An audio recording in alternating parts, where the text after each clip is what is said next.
capelli ci posso respirare e farci dentro un nido per potermi riposare. Eduardo De Angelis slovi kot pojem italijanskega kantavtorstva. Na turneji, v katero je vključil tudi Koper, predstavlja nov album.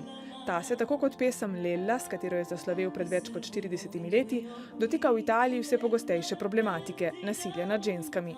Credo che un cantautore come me debba avere la funzione, il dovere di raccontare la vita così come la vede.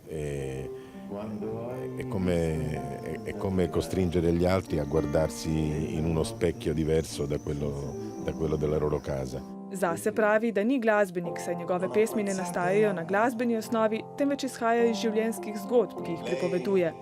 Cantautorstvo se težko primerja s popularno glasbo, saj ima globje korenine, pravi. È anche una musica che non passa mai di moda.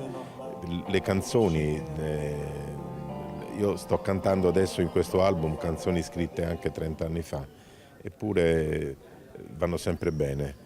Sodelovanje s furlanskim folkestom so v koprski skupnosti Italijanov pričeli že leta 1992. Gostili so tudi velika imena, kot sta Joe Cocker ali Joan Baez. Na obeh straneh nekdanje meje pa so nastopili tudi številni slovenski ter italijanski glasbeniki. Rdeča nit je spoznanje tradicij in običaj iz vsega sveta. To spoznanje in spoznavanje je zelo važno, da se obdrži mir v svetu in zato mislimo, da tudi mi nekako sodelujemo v tem trendu. Jutri in v soboto se bosta v Kopru predstavili še dve italijanski skupini.